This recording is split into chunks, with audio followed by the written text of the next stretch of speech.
Así llegamos a la última palabra, que es la séptima palabra. Tienes que recordar lo siguiente. Tienes que recordar que todo lo que hemos predicado hoy fueron palabras que las dijo un hombre estando con sus manos clavadas en un madero, con el sol sobre su rostro, sobre su humanidad, y también sufriendo el desprecio de la gente. Quiero ir al Evangelio de Lucas, al capítulo 23, y voy a dar lectura desde el versículo número 44 hasta el 46. Lucas 23, del 44 al 46, donde dice lo siguiente.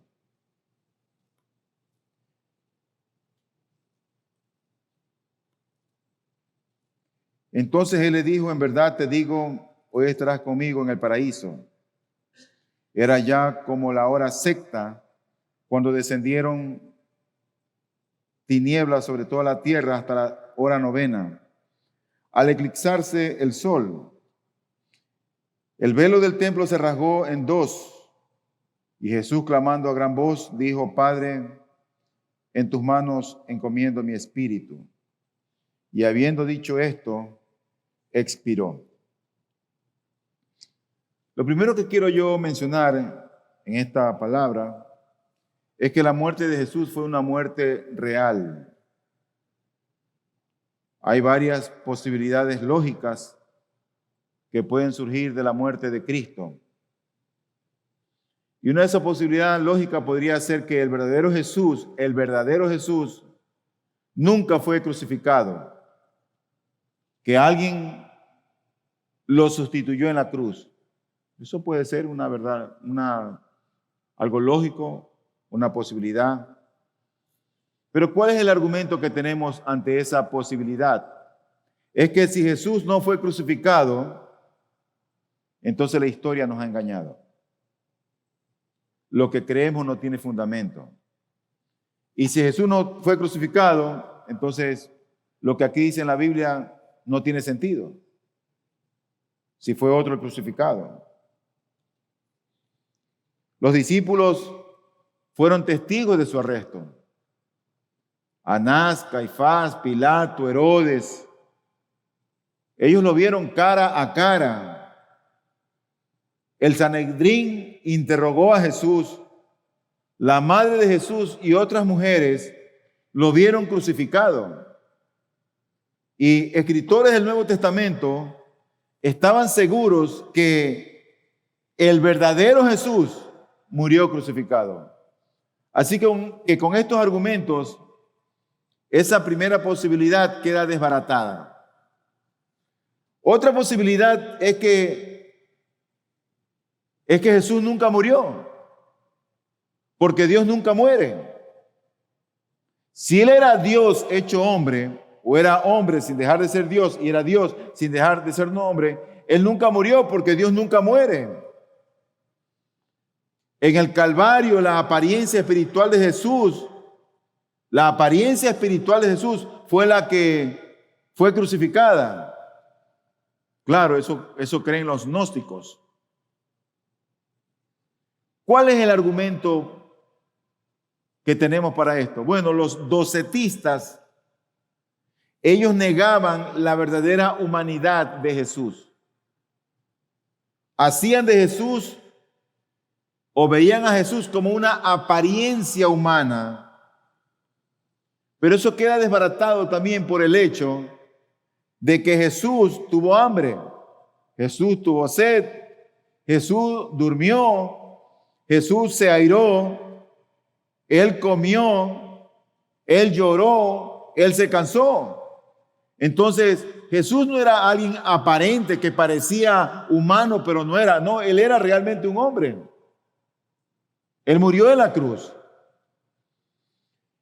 Otra posibilidad es que en el Calvario, tal vez Jesús disimuló su muerte. Lo que depositaron en el sepulcro fue a un Jesús que parecía muerto, pero estaba vivo. Esa podría ser hasta otra posibilidad. Pero Juan dice que uno de los soldados le traspasó el costado con una lanza y al momento salió sangre y agua. De hecho, Juan 20:5 dice, e inclinándose para mirar adentro, vio las envolturas de lino puestas allí, pero no entró. Entonces llegó también Simón Pedro tras él, entró al sepulcro y vio las envolturas de lino puestas allí y el sudario que había estado sobre la cabeza de Jesús, no puesto con las envolturas de lino, sino enrollado en un lugar aparte. Entonces él realmente no es que disimuló su muerte, él murió en verdad. Hay testigos de eso. Porque solamente con el sudario hubiera sido suficiente para asfixiar a Jesús. Una cuarta posibilidad es que la narración que hacen los 4 evangelios no se debe interpretar literalmente, sino figurativamente o de una manera figurada. Pero yo pienso que la misma narración bíblica de la crucifixión demanda una interpretación literal. No podemos pensar en los clavos, en el madero, en el látigo, en el azote de manera imaginativa. No es que parece que le pegaban, pero no era. No, eso fue algo literal. La evidencia bíblica, histórica y eclesiástica es fuerte en defender la postura de que Cristo murió realmente. Y una última posibilidad sería que Jesús murió verdadera y realmente. Y con esa es la que yo me quedo. Que Cristo murió verdadera y realmente. ¿Por qué digo esto? Porque los evangelios son claros. La Biblia es clara. Por ejemplo, dice Mateo 27:50. Entonces Jesús, clamando otra vez a gran voz, exhaló el espíritu. Juan 19:30. Entonces Jesús, cuando hubo tomado el vinagre, dijo, consumado es, e inclinando la cabeza, entregó el espíritu. Marcos 15:37. Y Jesús, dando un fuerte grito, expiró, o sea, murió. Tú sabes que el hombre es materia y es espíritu. La muerte separa la materia, la carne, del espíritu.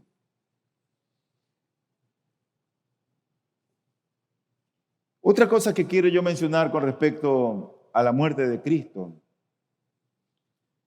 es que la muerte de Cristo fue algo voluntario de Él.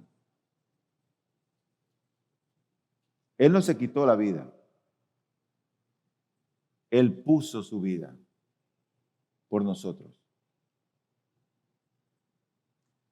No hay mayor amor, dice la Biblia, que uno ponga la vida por sus amigos. Entonces la muerte de Cristo descansa sobre 2 pilares. Primero, fue un decreto divino. Y segundo, bajo ese decreto divino fue un acto planificado por los hombres para que se cumpliera el decreto divino.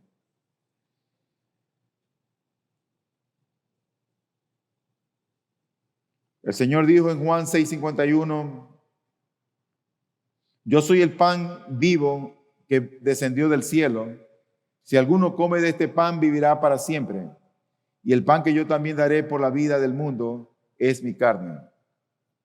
¿Sabes que el maná es tipo de la encarnación de Cristo y de la vida que Él ofrece? Invita a los que deseen comer de ese pan que es su carne. Jesús también dijo, yo soy el buen pastor en Juan 10:11, y el buen pastor da su vida por las ovejas. Este texto nos revela que Cristo, como el buen pastor, tenía que morir por los perdidos, dando la oportunidad a estos de recibirlo como el pastor de sus almas. Cristo no murió por todo el mundo. Cristo murió por su iglesia.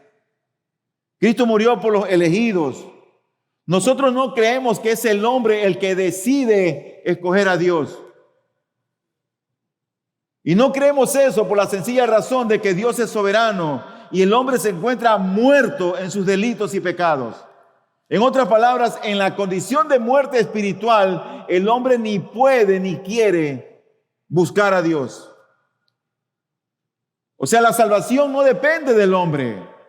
No depende de que si tú aceptas o tú rechazas. La salvación es por gracia, la salvación es un regalo que Dios la da a quien Él quiere. Si Dios te ha revelado a Cristo a tu corazón, date por satisfecho, por bienaventurado y por agradecido. Porque Dios se acordó de ti, porque Dios te ha revelado a su Hijo y a otros no lo ha revelado. Mientras el hombre esté en la condición de muerte espiritual, no va a poder elegir jamás a Dios. La salvación es un regalo, en verdad. Es por gracia. Por eso es que nosotros oramos que el Señor se encargue de salvar y añadir a esta iglesia los que han de ser salvos. La salvación no depende de mí. Depende de lo que Dios hace en el corazón de los oyentes. Yo no puedo salvar. Yo no puedo añadir a nadie a esta iglesia. Es el Señor el que se encarga de mostrarte quién es Cristo. Juan 10, 17 y 18 dice: por eso el Padre me ama, porque yo doy mi vida para tomarla de nuevo. Nadie me la quita, sino que yo la doy de mi propia voluntad. Tengo autoridad para darla y tengo autoridad para tomarla de nuevo. Este mandamiento recibí de mi Padre. La muerte de Cristo fue una muerte voluntaria. Y yo creo que este es el pasaje más claro acerca de la muerte voluntaria de Cristo. En otras palabras, Cristo murió porque quiso morir. La decisión de morir estaba en sus palabras. En nuestras mentes nos parece que a Jesús lo mataron. Pero fue Él que fue llevado como un cordero al matadero. La Biblia nos revela que Jesús dio, que Él entregó, que Él ofreció su vida. En otras palabras, a Él lo mataron porque se dejó matar. Él fue a la cruz porque quiso ir. Los hombres hicieron lo que tenían que hacer en su condición de muertos espirituales. Entonces, si la muerte de Cristo fue voluntaria, lo último que quiero mencionar es que la muerte de Jesús también fue una muerte ejemplar.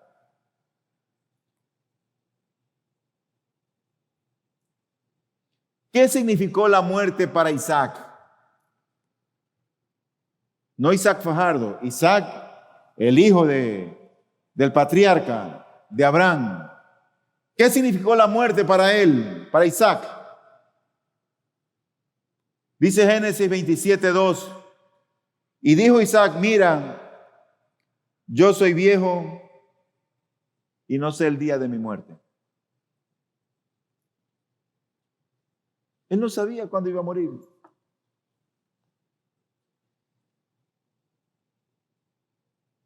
¿Qué dijo Job con respecto a la muerte? Dice Job 7, versículo 7, recuerda que mi vida es un soplo, mis ojos no volverán a ver el bien. El ojo del que me ve no me verá más, tus ojos estarán sobre mí, pero yo no existiré. Como una nube se desvanece y pasa, así el que desciende al Seol no subirá, no volverá más a su casa, ni su lugar lo verá más. El uno no sabía cuándo iba a morir, y para el otro su vida era un soplo que en cualquier momento se acababa. Así veían ellos la muerte. ¿Qué significó para David la muerte? El Salmo 39 dice: he aquí tú has hecho mis días muy breves y mi existencia es como nada delante de ti. Ciertamente todo hombre, aún en la plenitud de su vigor, es solo un soplo. Ellos sabían que tenían un pie en la vida y otro pie en la muerte. No estaban aferrados a la vida. Esta pandemia mostró cuánto la gente se aferra a la vida. Ay, no, que el COVID.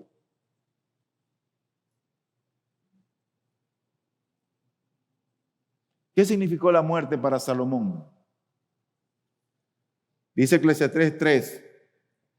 Hay un tiempo señalado para todos y hay un tiempo para cada suceso bajo el cielo. Tiempo de nacer y tiempo de morir. ¿Qué significó para Moisés? Salmo 90. Porque por tu furor han declinado todos nuestros días. Acabamos nuestros años como un suspiro. ¿Sabe que yo veo que todos ellos lo que tenían el concepto era que la vida en cualquier momento se acababa y ya estaban muertos?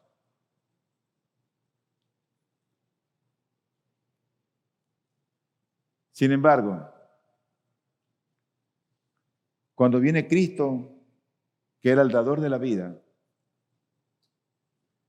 la teología se aclara y los ojos se alumbran. La gente oye mejor y empiezan a vivir mejor por una sola razón. Porque Dios había hecho un nuevo pacto con su pueblo, que no era el antiguo pacto. Entonces, Pablo, el apóstol, entiende claramente esto. Y él tiene el concepto claro de lo que es la vida y de lo que es la muerte. Y dice Pablo en Filipenses 1:21, pues para mí el vivir es Cristo y el morir es ganancia. Él tenía claro la película. Tenía claro este aspecto de la muerte. Sin lugar a duda que la muerte es una experiencia ineludible. Tú y yo la vamos a enfrentar. Tú y yo un día dejaremos de ser. Dice Eclesiastés 8:8, no hay hombre que tenga potestad para refrenar el viento con el viento, ni potestad sobre el día de la muerte. No lo hay. Cristo sabía que él iba a morir. Y él estaba muriendo una muerte victoriosa. Yo me imagino en ese momento cuando él moría en su humanidad, todas las huestes del infierno, todo Satanás, cantando de alegría y de júbilo, viéndolo ahí muerto y crucificado y sin moverse. Viéndolo ahí débil, sufriendo el dolor, dando como una voz de triunfo. Y la muerte contenta en recibirlo también. El enemigo del cual se ha estado enseñando aquí hoy en la mañana, contenta de recibirlo. Vino por fin. El dador de la vida ha muerto. Está aquí conmigo. Pero la muerte de Cristo es una muerte ejemplar y sin igual. Es una muerte con sentido. Porque primero ofreció su vida voluntariamente. Y estando en esa condición de sufrimiento, él no abrió su boca. La muerte de Cristo trajo paz y bien. Y esa muerte fue la que aplacó la ira de Dios que pesaba sobre nosotros. Dios tomó con agrado esa muerte de su Hijo en la cruz, porque la ira de Dios Padre estaba sobre su humanidad. La ira de Dios estaba sobre nosotros. Por eso es que lo que nosotros merecíamos es el juicio de Dios, la ira de Dios. Pero Dios, el Padre la descargó sobre su Hijo. Por eso lo abandonó en la cruz. Por eso es que el Hijo dijo en la cruz: Dios mío, ¿por qué me has abandonado?